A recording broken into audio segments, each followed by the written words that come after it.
Esdras, capítulo 1.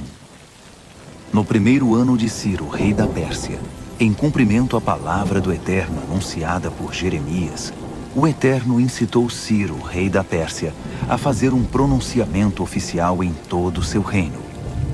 Ele o formulou da seguinte maneira: Decreto de Ciro, rei da Pérsia. O Eterno, Deus dos céus, entregou-me todos os reinos da terra. Ele também me encarregou de construir um templo de adoração a ele em Jerusalém de Judá. Todos os que pertencem ao povo do Eterno, sintam-se convocados, e que o Eterno, seu Deus, esteja com vocês.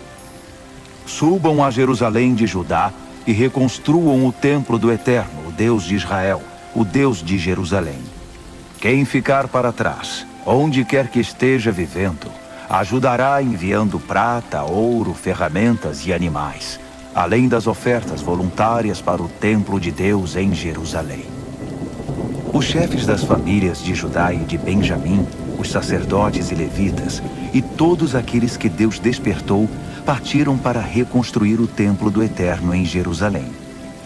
Os vizinhos ajudaram, trazendo entusiasticamente prata, ouro, ferramentas, animais, objetos de valor e, acima de tudo, ofertas voluntárias. O rei Ciro também entregou a eles todos os objetos e utensílios do templo do Eterno que Nabucodonosor havia levado de Jerusalém e que estavam no templo dos seus deuses. O rei da Pérsia designou o tesoureiro Mitredate responsável pela transferência. Ele fez um levantamento completo daqueles itens e os entregou a Sesbazar, governador de Judá. Eis a lista: 30 bacias de ouro, 1000 bacias de prata, 29 panelas de prata, 30 tigelas de ouro, 410 tigelas de ouro de segunda linha, 1000 itens variados. Ao todo, Sesbazar levou consigo 5.400 objetos de ouro e de prata quando voltou com os exilados da Babilônia para Jerusalém. Esdras, capítulo 2. Estes são os habitantes da província que retornaram do cativeiro, os exilados que Nabucodonosor, rei da Babilônia, tinha levado cativo. Eles voltaram para Jerusalém e Judá, cada um para sua cidade. Acompanhavam Zorobabel, Jesua, Neemias, Seraías, Reelaías, Mardoqueu, Bilzan, Mispar, Bigvai, Reum e Baaná. Este é o número dos que retornaram, de acordo com sua família de origem. Parós, 2.172. Cefatias, 372. Ara, 775. Paate e Moabe, descendentes de Jesua e Joabe, 2.812. Elão, 1.254. Zatu, 945. Zacai, 760. Bani, 642. Bebai, 623. Asgade, 1.222. Adonicão, 666. Bigvai, 2.056. Adim, 454. Ater, descendentes de Ezequias, 98. Bezai, 323. Jora, 112. Rassum, 223. Gibar, 95. Israelitas identificados por lugar de origem: Belém, 123. Netofate, 56. Ananote, 128. Asmavete, 42. Kiriate Jearim, Sefira e Beerote, 743. Ramá e Geba, 621. Micmas, 122. Betel e Ai, 223. Nebo, 52. Magbis, 156. O outro Elão, 1.254. Harim, 320. Lode, Hadide e Ono, 725, Jericó, 345, Senaá, 3.630. As famílias sacerdotais: Jedaías, descendentes de Jesua, 973. Imer, 1052. Pazur, 1247. Harim, 1017. As famílias dos levitas: Jesua e Cadmiel, descendentes de Rodavias, 74. Os cantores, da descendência de Asaf, 128. Descendentes dos guardas: Salum, Ater, Talmon, Acube, Atita, Sobai, 139. Descendentes dos servidores do templo: Zia, Razufa, Tabaote, Queros, Sia, Padom, Lebana, Hagaba, Acube, Hagabe, Sanlai, Hanã, Gidel, Gaar, Reaías, Rezim, Necoda, Gazão, Uzá, Pazéia, Bezai, Asná, Meunim, Nefuzim, Baquebuque, Racufa, Harur, Baslute, Meida, Harza, Barcos, Císera, Tamar, Nesias e Ratifa. Descendentes dos servos de Salomão: Sotai, Soferete, Peruda, Jaala, Darcom, Gidel, Cefatias, Ratil, Polquerete, Razebaim e Ami. O total dos servidores do templo de Salomão eram 392. Estes vieram de Tel-Melá, Tel-Harsa, Querube, Adã e Imer, mas não puderam provar que eram descendentes dos israelitas: Delaías, Tobias e Necoda, 652. O mesmo aconteceu com os descendentes dos sacerdotes: Rabaías, Racós e Barzilai, que se casou com uma filha de Barzilai de Gileade e era chamado por esse nome. Eles procuraram os registros da família, mas não os encontraram. Por isso foram impedidos de exercer o trabalho de sacerdote e considerados ritualmente impuros. O governador determinou que eles não poderiam comer do alimento sagrado até que um dos sacerdotes definisse a situação deles por meio do Urim e do Tumim. O total dos que voltaram do exílio foi 42.360. Sem contar os escravos, que totalizavam 7.337. Também havia 200 cantores, que possuíam 736 cavalos, 245 mulas, 435 camelos e 6.720 jumentos. Alguns dos chefes das famílias, ao chegarem ao Templo do Eterno em Jerusalém, entregaram ofertas voluntárias para a reconstrução do Templo de Deus no lugar original. Eles contribuíram para a construção de acordo com suas possibilidades. O resultado: 500 quilos de ouro, 3 toneladas de prata e 100 vestes sacerdotais. Os sacerdotes, os levitas e algumas pessoas do povo estabeleceram-se em Jerusalém. Os cantores, os guardas e os servidores do templo foram para suas cidades de origem. Todos os israelitas encontraram um lugar para morar. Esdras, capítulo 3. No 7º mês, quando os israelitas se estabeleceram em suas cidades, todo o povo se reuniu em Jerusalém. Jesua, filho de Josadaque, com seus parentes sacerdotes, e Zorobabel, filho de Sealtiel, com seus parentes, começaram o trabalho de construção do altar do Deus de Israel para oferecer as ofertas queimadas, conforme a revelação de Moisés, homem de Deus. Apesar de estarem com medo do que os vizinhos não israelitas pudessem fazer, começaram mesmo assim a erguer o altar sobre os alicerces e a apresentar ofertas queimadas de manhã e à tarde.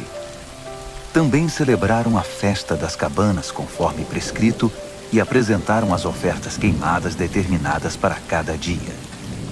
Também apresentaram as ofertas dos sábados, da lua nova e das festas sagradas, bem como as ofertas voluntárias ao Eterno. Começaram a oferecer as ofertas queimadas ao Eterno no primeiro dia do 7º mês, apesar de não terem sido lançados ainda os alicerces do templo do Eterno. Eles contribuíram com dinheiro para a contratação de pedreiros e carpinteiros. Também deram comida, bebida e azeite para o povo de Sidom e de Tiro, como pagamento pelo cedro que trouxeram pelo mar do Líbano até Jope, uma carga autorizada por Ciro, rei da Pérsia. No 2º mês do 2º ano da chegada deles ao local do templo do Eterno em Jerusalém, Zorobabel, filho de Sealtiel, e Jesua, filho de Josadaque, com seus parentes sacerdotes e levitas, e todos os que voltaram do exílio para Jerusalém, deram início ao trabalho. Nomearam os levitas de 20 anos de idade ou mais para supervisionar a reconstrução do templo do Eterno. Jesua e seus parentes uniram-se a Cadmiel, Binui e Rodavias, e aos parentes de Henadade, todos levitas, para supervisionar os trabalhadores do templo de Deus. Quando os trabalhadores lançaram os alicerces do templo do Eterno, os sacerdotes, com suas vestimentas, ficaram de pé com as trombetas, e os levitas, descendentes de Asaf, com os símbolos para louvar o Eterno, conforme a tradição de Davi, rei de Israel. Eles cantaram responsivamente ao Eterno com louvores e ações de graças. Sim, Deus é bom. Ah, sim, Ele nunca deixará de amar a Israel. Todo o povo pulou de alegria, louvando ao Eterno, pois os alicerces do templo do Eterno foram lançados. Enquanto a multidão cantava alegremente, muitos dos sacerdotes, levitas e chefes das famílias que tinham visto o primeiro templo choravam incontrolavelmente ao ver os alicerces do novo templo. Era impossível distinguir os sons de alegria do choro. O barulho podia ser ouvido de longe. Esdras, capítulo 4. Os antigos inimigos de Judá e de Benjamim souberam que os exilados estavam reconstruindo o templo do Eterno, o Deus de Israel. Eles vieram conversar com Zorobabel e com os chefes das famílias. Queremos ajudá-los porque também adoramos ao Deus de vocês. Temos oferecido sacrifícios a ele desde que Esar-Hadon, rei da Assíria, nos trouxe para cá. Mas Zorobabel, Jesua e o restante dos chefes das famílias de Israel responderam: de maneira alguma. A construção do templo do nosso Deus não significa a mesma coisa para vocês. Só nós construiremos o templo para o Eterno, o Deus de Israel. Fomos nós que recebemos de Ciro, rei da Pérsia, a incumbência de reconstruí-lo. Depois disso, aqueles homens começaram a fazer de tudo para desanimar o povo de Judá e para amedrontar os trabalhadores. Eles chegaram a contratar gente de fora para trabalhar. A perturbação durou 15 anos, durante todo o reinado de Ciro até o reinado de Dario, rei da Pérsia. Na verdade, no início do reinado de Xerxes, eles fizeram uma denúncia contra os moradores de Judá e de Jerusalém. Mais uma vez, no reinado de Artaxerxes, Bislão, Mitredate, Tabeel e seus companheiros escreveram ao rei da Pérsia sobre os problemas de Jerusalém. A carta foi escrita em aramaico e foi traduzida. O texto a seguir está em aramaico. Reum, o oficial no comando, e Sinzai, o secretário, escreveram uma carta contra Jerusalém e Artaxerxes, o rei, como segue. Do comandante Reum e do secretário Sinzai e dos seus companheiros, os juízes e os oficiais, sobre o povo de Trípoli, da Pérsia, de Ereque e da Babilônia, os elamitas de Suzã e das demais nações que o poderoso e famoso Assurbanipal deportou e estabeleceu na cidade de Samaria e em outros lugares a oeste do Eufrates. Esta é a cópia da carta que enviaram.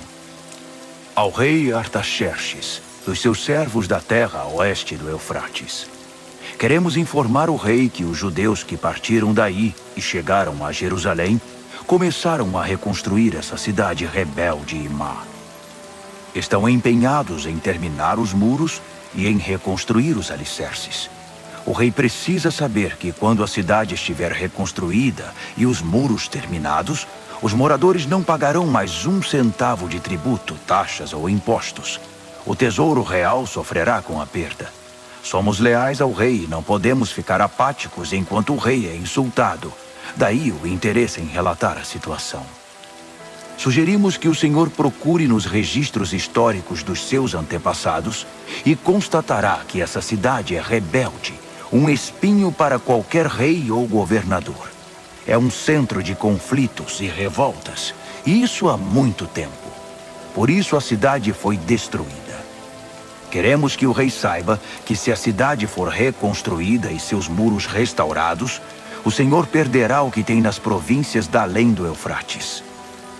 O rei mandou a resposta ao comandante Reum, ao secretário Sinzai e ao restante dos seus companheiros que viviam em Samaria e em outras localidades a oeste do Eufrates. A paz esteja com vocês. A carta que vocês mandaram foi traduzida e lida para mim. Mandei pesquisar os registros e, de fato, foi constatado que essa cidade se revoltou muitas vezes contra os reis. A rebeldia é um hábito antigo ali. Descobri que houve reis poderosos que conquistaram terras a oeste do Eufrates e impuseram taxas, tributos e impostos. Então, façam o seguinte. Mandem esses homens interromperem a obra imediatamente e não permitam que a recomecem até que eu mande. Sejam rápidos e firmes. Eles já causaram muitos danos aos reis. A carta do rei Artaxerxes foi lida para Reum, para o secretário Sinzai e seus companheiros. Eles não perderam tempo. Foram logo avisar os judeus em Jerusalém e os obrigaram a interromper a obra. Assim, a reconstrução do Templo do Eterno em Jerusalém foi interrompida. Nada foi feito até o 2º ano do reinado de Dario, rei da Pérsia. Esdras, capítulo 5.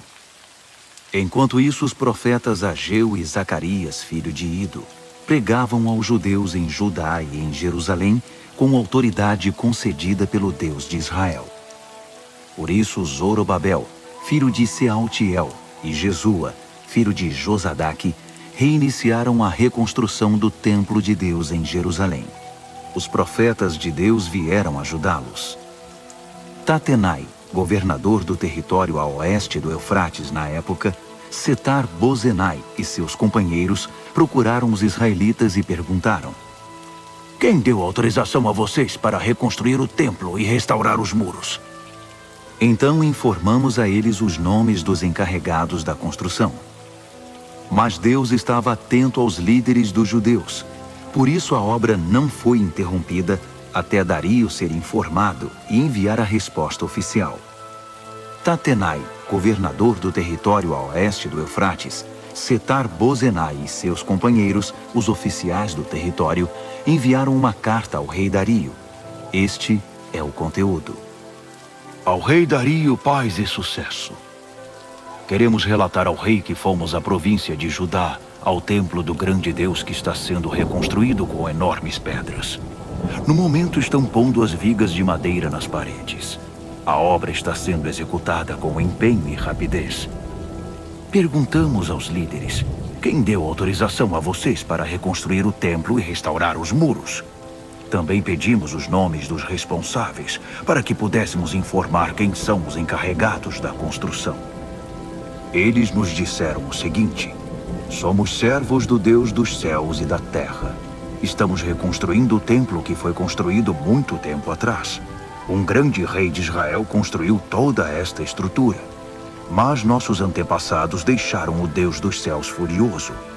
Por isso, ele os entregou nas mãos de Nabucodonosor, rei da Babilônia, que destruiu o templo e levou o povo cativo para a Babilônia. Mas quando Ciro se tornou rei da Babilônia, no seu 1º ano, autorizou a reconstrução do templo de Deus. Além disso, devolveu os utensílios de ouro e de prata do templo de Deus que Nabucodonosor tinha levado embora e posto no templo na Babilônia. O rei Ciro retirou-os do templo da Babilônia e os entregou a Sesbazar, a quem nomeou governador. Ele disse a Sesbazar: "Põe estes utensílios de volta no templo de Jerusalém." Desde então, estamos reconstruindo o templo, mas ainda não terminamos. Agora, se o rei concordar, procure nos registros dos arquivos reais da Babilônia se de fato o rei Ciro autorizou a reconstrução do templo de Deus em Jerusalém. Então, por favor, informe-nos da decisão do rei sobre o assunto. Esdras, capítulo 6. O rei Dario mandou procurar aqueles registros nos arquivos da Babilônia, e foi encontrado um rolo na fortaleza de Ecbatana, na província da Média, com o seguinte registro. Memorando. No primeiro ano do seu reinado, Ciro promulgou um decreto com respeito ao templo de Deus em Jerusalém, nos seguintes termos: o templo no qual foram oferecidos sacrifícios deve ser reconstruído sobre novos alicerces. Terá 27 metros de altura e 27 metros de largura, com 3 camadas de pedras grandes e uma de madeira. O custo da obra será pago pela tesouraria do reino. Os utensílios de ouro e de prata do templo de Deus, que Nabucodonosor levou para a Babilônia, deverão ser devolvidos ao templo de Jerusalém, cada um ao seu devido lugar. Ordeno que sejam postos de volta no templo de Deus. Dario respondeu: Agora ouçam, Tatenai, governador do território a oeste do Eufrates, Setar-Bozenai, seus companheiros e todos os oficiais do território. Não os impeçam. Deixem o governador e os líderes dos judeus em paz, para que possam dedicar-se à reconstrução do templo de Deus. Portanto, determino oficialmente que vocês ajudem os líderes dos judeus na reconstrução do templo de Deus da seguinte forma. 1. Todos os custos da construção serão pagos pela tesouraria do reino, dos tributos arrecadados do território a oeste do Eufrates. Pague-nos em dia, para que a obra não seja interrompida. 2. O que for preciso para a adoração deles, novilhos, carneiros e cordeiros, para as ofertas queimadas ao Deus dos céus, e todo o trigo, sal, vinho e azeite que os sacerdotes de Jerusalém solicitarem, deve ser entregue a eles sem demora, para que possam oferecer seus sacrifícios ao Deus dos céus e orar pela vida do rei e dos seus filhos. Determino ainda que qualquer um que violar essa ordem seja pendurado numa viga tirada da própria casa do réu, depois que ela for reduzida a um monte de entulho. Que o Deus, cujo nome foi posto naquele local, destrua qualquer rei ou povo que ouse desrespeitar esse decreto e destruir o templo de Deus em Jerusalém. Eu, Dario, o decretei. Executem exatamente como está determinado e rapidamente. Tatenai, governador do território a oeste do Eufrates, Setar-Bozenai e seus companheiros cumpriram à risca o decreto de Dario. Assim, os líderes dos judeus deram prosseguimento à construção. A obra continuava exatamente como os profetas Ageu e Zacarias, filho de Ido, haviam anunciado. A obra foi terminada sob a ordem do Deus de Israel e a autorização de Ciro, Dario e Artaxerxes, reis da Pérsia. O templo foi concluído no dia 3 do mês de Adar, no 6º ano do reinado do rei Dario. Os israelitas, os sacerdotes, os levitas e o restante dos exilados celebraram entusiasticamente a dedicação do templo de Deus. Para a cerimônia de dedicação, ofereceram 100 novilhos, 200 carneiros e 400 cordeiros. Como oferta de perdão, ofereceram 12 cabritos, um para cada tribo de Israel. Distribuíram os sacerdotes pelos seus turnos e os levitas conforme suas funções no serviço de Deus em Jerusalém, tudo de acordo com o que está escrito no livro de Moisés. No dia 14 do primeiro mês, os exilados celebraram a Páscoa. Todos os sacerdotes e levitas, sem exceção, se consagraram. Estavam todos ritualmente puros, e os levitas ofereceram o cordeiro da Páscoa pelos exilados, por seus companheiros sacerdotes e por si mesmos. Os israelitas que voltaram do exílio e todos os que abandonaram as práticas profanas das nações vizinhas para se unir a eles e buscar o Eterno, o Deus de Israel, participaram da refeição da Páscoa.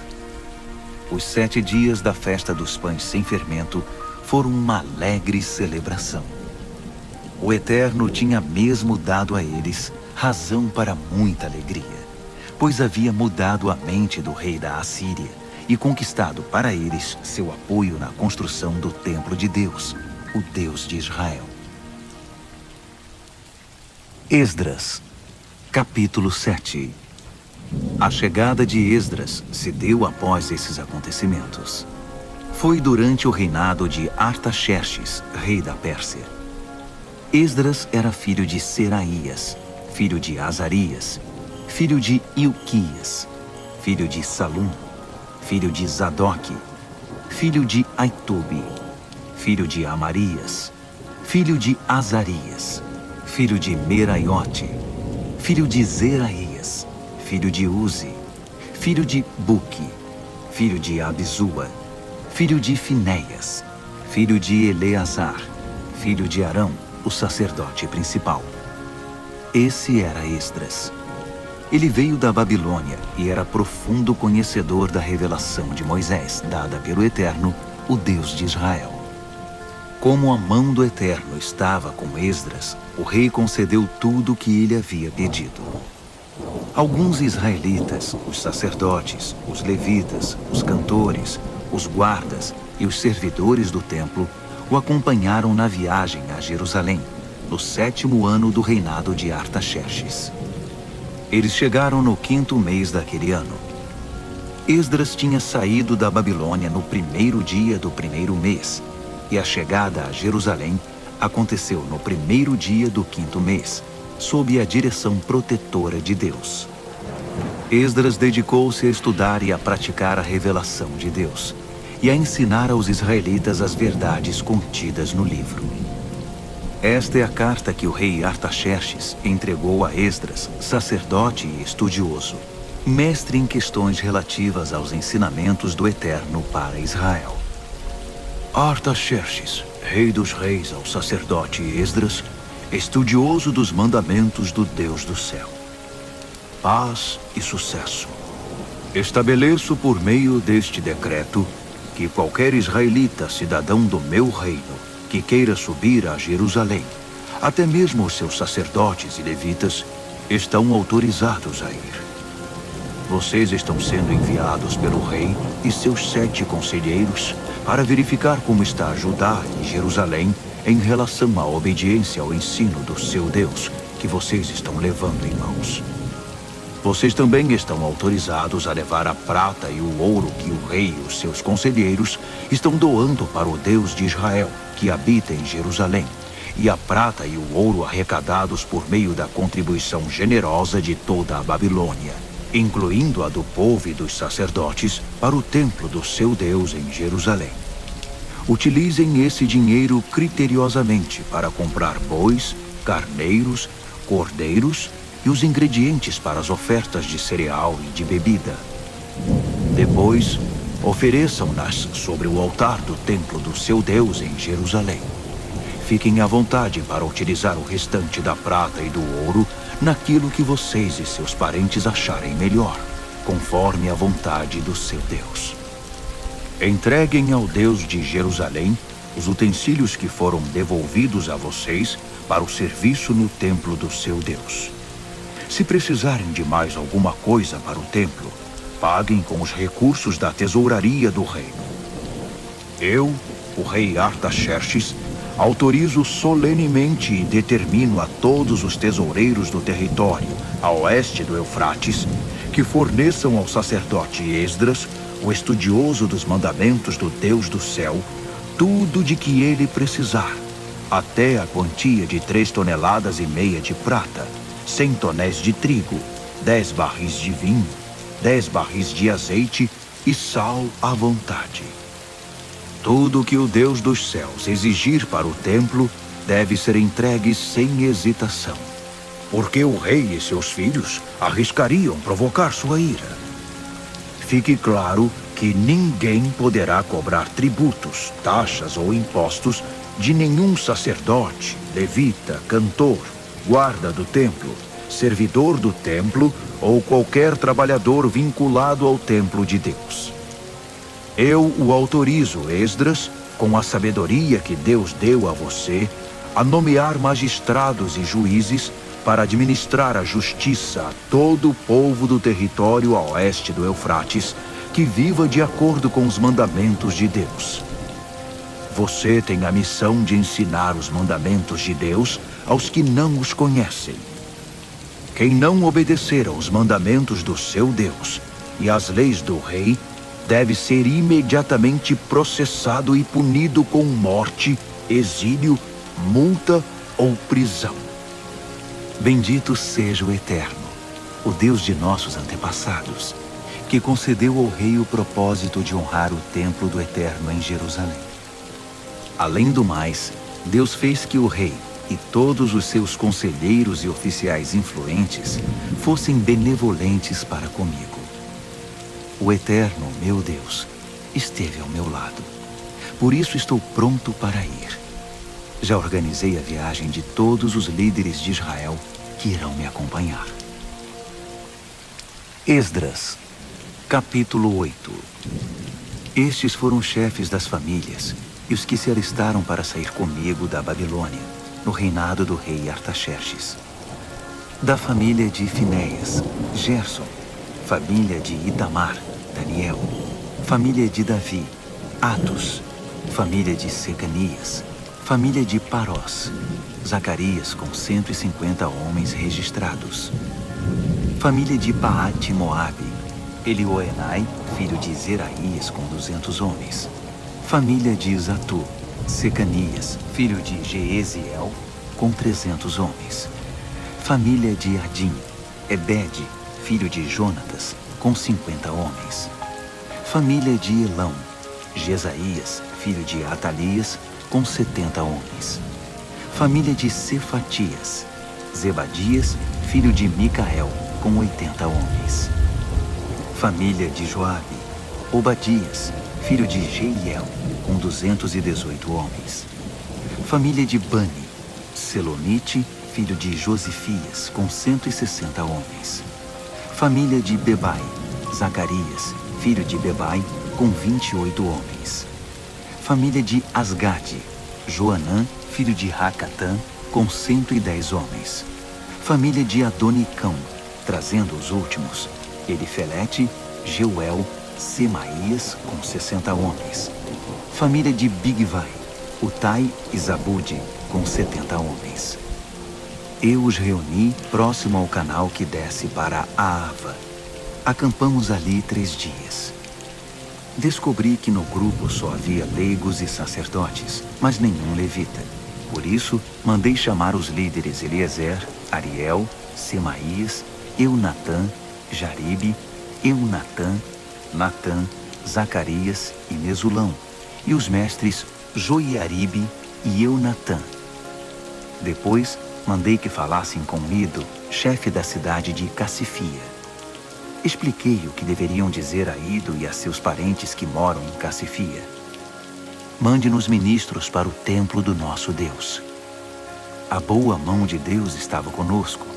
Por isso eles trouxeram um homem sábio da família de Mali, filho de Levi, filho de Israel, que se chamava Serebias. Entre filhos e irmãos vieram 18 homens.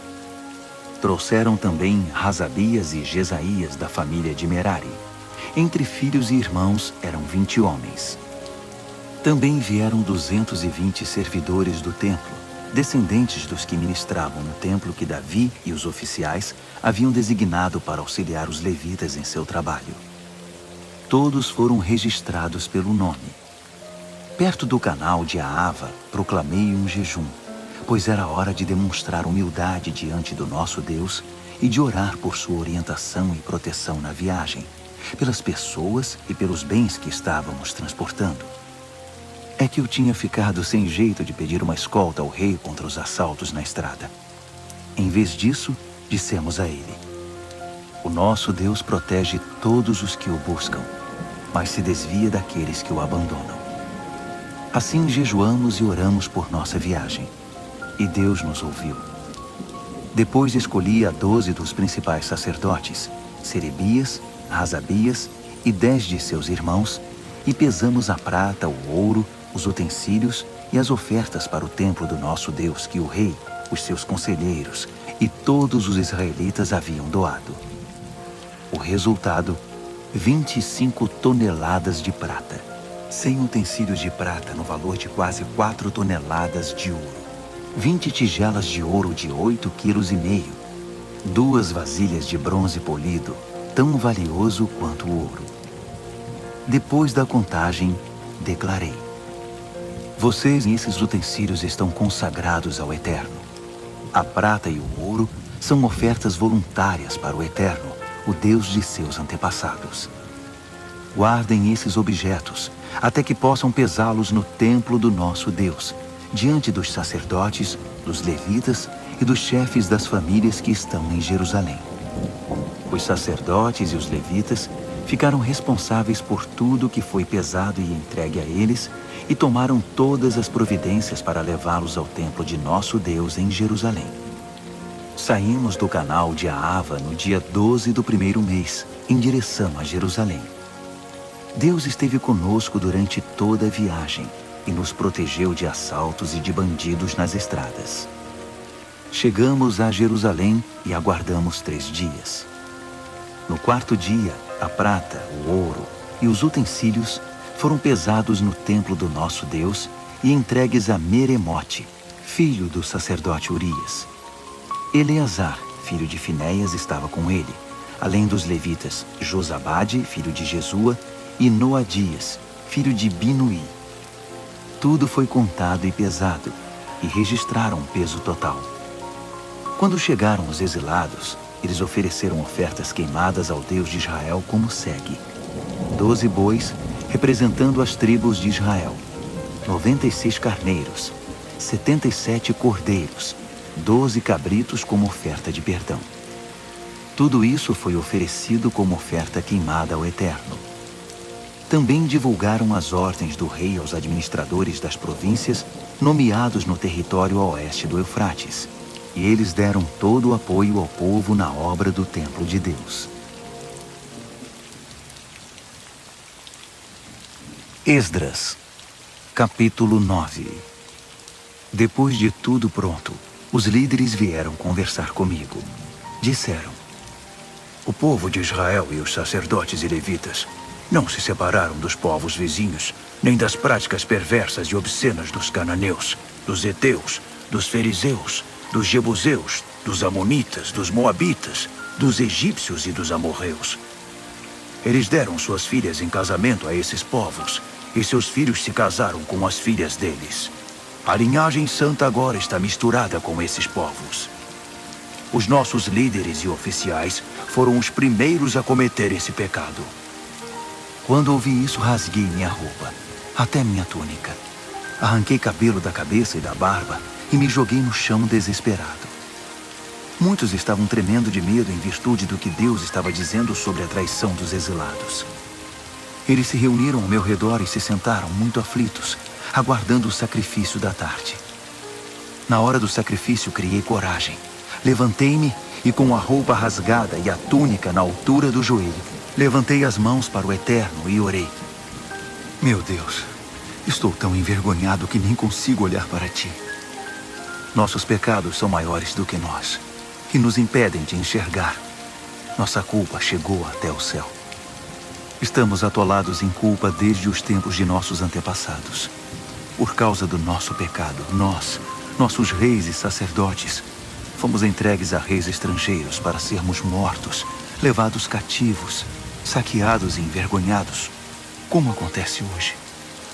Agora, por um breve momento, o Eterno, nosso Deus, permitiu que alguns de nós escapassem e pisassem de novo este santo lugar. Assim fez nossos olhos brilharem e aliviou um pouco o nosso sofrimento. Éramos escravos. Mesmo assim, o nosso Deus não nos abandonou. Ele nos fez obter o favor dos reis da Pérsia e nos tem dado coragem para reconstruir o templo do nosso Deus, restaurar suas ruínas e construir um muro de defesa para Judá e Jerusalém. Agora, ó Deus, depois de tudo isso, o que podemos dizer? Pois desprezamos os teus mandamentos, que nos deste por meio dos teus servos, os profetas.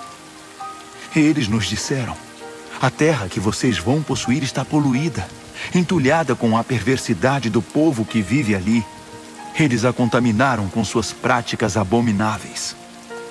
Por isso, jamais entreguem suas filhas em casamento aos filhos daqueles povos, nem deixem que as filhas deles se casem com seus filhos. Não permitam que esses povos se sintam à vontade no meio de vocês. Não se envolvam com eles, nem se tornem amigos deles, para que vocês se tornem um povo forte, ganhem bastante dinheiro e deixem um patrimônio razoável para os filhos. Depois de tudo isso que sofremos, por causa de nossos erros e da culpa que acumulamos, ainda que o castigo tenha sido muito menor que o merecido, porque tu nos livraste da opressão, estamos outra vez quebrando os teus mandamentos. Nossos filhos estão se casando com pessoas que praticam perversidades. Não seria isso motivo para que elimines este povo, sem deixar um único remanescente, sem dar a ninguém a chance de escapar? Tu és o Deus justo de Israel. E hoje não passamos de um pequeno bando de exilados que conseguiram sobreviver. Olha para nós, que estamos diante de ti com toda essa culpa. Mas sabemos que não vamos aguentar esta situação por muito tempo. Esdras, capítulo 10. Esdras chorava, prostrado diante do templo de Deus. Enquanto orava e fazia essa confissão, uma multidão imensa de homens, mulheres e crianças de Israel se aglomerou em torno dele, e todos começaram a chorar compulsivamente. Secanias, filho de Jeiel, da descendência de Elão, na condição de porta-voz do povo, disse a Esdras: traímos o nosso Deus, casando-nos com mulheres estrangeiras dos povos ao redor. Mas nem tudo está perdido, ainda há esperança para Israel. Vamos fazer uma aliança agora mesmo com o nosso Deus. Vamos mandar embora todas essas mulheres e seus filhos, de acordo com o que o meu Senhor e aqueles que respeitam os mandamentos de Deus estão dizendo. Agora, Esdras, levante-se, tome a iniciativa e nós o apoiaremos. E não volte atrás. Assim Esdras arrancou dos sacerdotes, dos levitas e de todo Israel a promessa solene de acatar a proposta de Secanias. E eles honraram a promessa. Esdras deixou a praça que ficava em frente do templo de Deus e foi para a casa de Joanã, filho de Eliasibe, onde se hospedou. Ele continuou jejuando sem comer nem beber nada e chorando por causa da traição dos exilados. Depois disso, foram enviados mensageiros a todo o território de Judá e por toda Jerusalém, convocando os exilados a se reunirem em Jerusalém. Quem não aparecesse dentro de 3 dias, conforme a decisão dos líderes e das autoridades, teria seus bens confiscados e seria eliminado da comunidade. 3 dias depois, todos os homens de Judá e de Benjamim estavam em Jerusalém. No dia 20 do 9º mês, todos se sentaram na praça em frente do templo de Deus, impacientes, inquietos e ansiosos por causa da relevância do assunto da reunião e porque chovia muito. Finalmente, o sacerdote Esdras levantou-se e declarou: vocês são traidores! Casaram-se com mulheres estrangeiras e assim aumentaram a culpa de Israel. Agora reconheçam seu erro diante do Eterno, o Deus de seus antepassados, e façam o que ele exige de vocês. Mantenham distância dos povos da terra e separem-se das mulheres estrangeiras. Toda a congregação respondeu a uma só voz: sim, faremos tudo o que você mandar. Mas havia uma ressalva. Veja bem, tem muita gente aqui e estamos na época da chuva. Você não espera que resolvamos isso agora, debaixo de chuva, não é? Vai ser preciso esperar um pouco, porque foram muitos os que cometeram esse erro. Devemos deixar que nossos líderes decidam pela congregação e que cada homem que vive em nossas cidades e tenha se casado com uma estrangeira compareça aqui numa data determinada, acompanhado das autoridades e dos juízes da cidade. Faremos isso até que o furor da ira do nosso Deus se afaste de nós. Os únicos que se opuseram à sugestão foram Jonatas, filho de Azael, e Jazeías, filho de Tikvá, apoiados por Mesulão e pelo levita Sabetai. Então, os exilados decidiram pôr o plano em prática. O sacerdote Esdras escolheu pessoalmente homens que eram chefes de famílias. No primeiro dia do 10º mês, eles se reuniram para estudar a questão. No primeiro dia do primeiro mês, todos os casos de homens que haviam se casado com mulheres estrangeiras estavam resolvidos. Entre as famílias dos sacerdotes, os que se casaram com mulheres estrangeiras foram: da família de Jesua, filho de Josadaque e seus irmãos, Maazéias, Eliezer, Jaribe e Gedalias. Todos se comprometeram em despedir suas mulheres e deram um aperto de mão, como sinal de compromisso. Também trouxeram um carneiro do rebanho como oferta de reparação. Da família de Imer, Hanani e Zebadias. Da família de Harim, Maazéias, Elias, Semaías, Jeiel e Uzias. Da família de Pazur, Elioenai, Maazéias, Ismael, Natanael, Josabade e Eleasa. Entre os levitas, Josabade, Simei, Quelaías, isto é, Quelita, Petaías, Judá e Eliezer.